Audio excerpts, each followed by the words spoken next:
ज्ञानेश्वरी पठन अध्याय 15 ओव्या 26 ते 50 श्लोक 0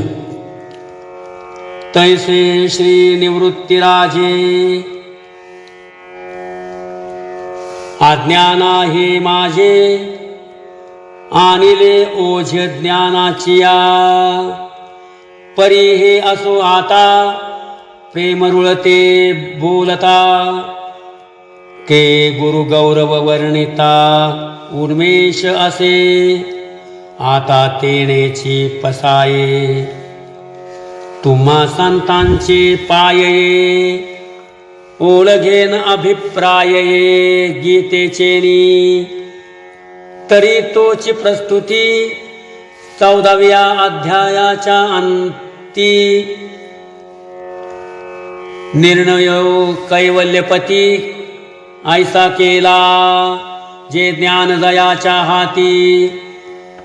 तोची समर्थो मुक्ती जैसा शतमख संपत्ती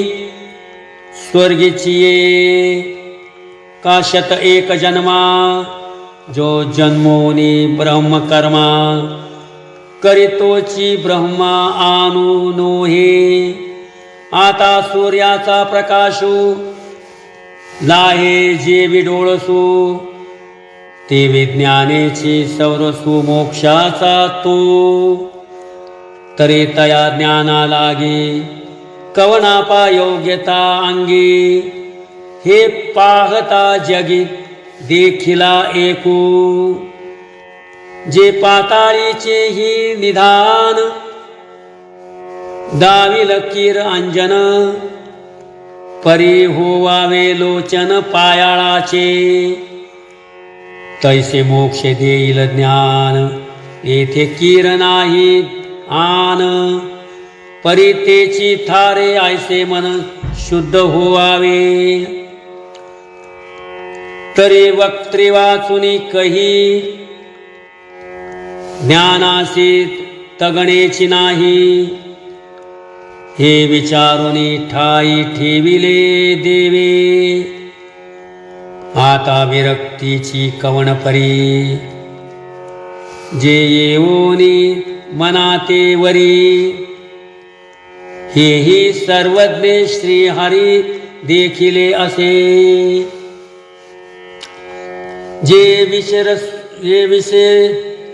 जे विषय रांधली रससोये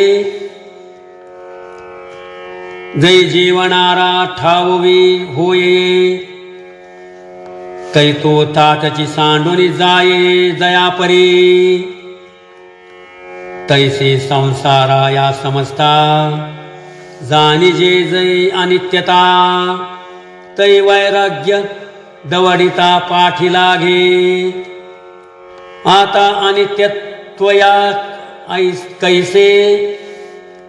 तेची वृक्षाकारमिषे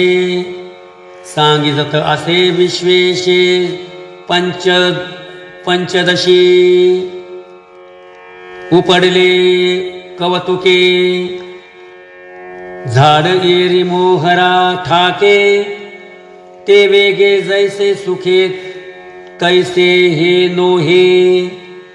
या ते एके परी रूपकाची या कुसरी सारी तसे वारी संसाराची करुणी संसारा वावो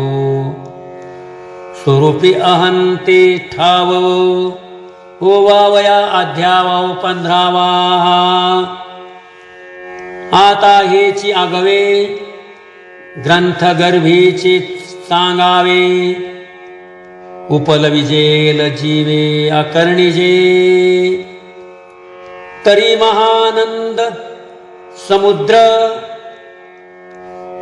जो पूर्ण पौर्णिमा चंद्र तो द्वारकेचा नरेंद्र ऐसे म्हणे आगापै पंडू कुमरा येता स्वरूपाची या घरा करीतसे आरवारा विश्वाभासुदू तो हा जगडंबरू नोहे एथ संसारू हा जाणीजे महातरू थावला असे. परी येरा रुखा सारिखा तळे मुळे वरी शाखा तैसा नोहे म्हणून लेखा नयेची कवण. आगे का कुराढी होयरी गावा जरी बुडी तरी हो का भलते एवढी विचारिल वाढी.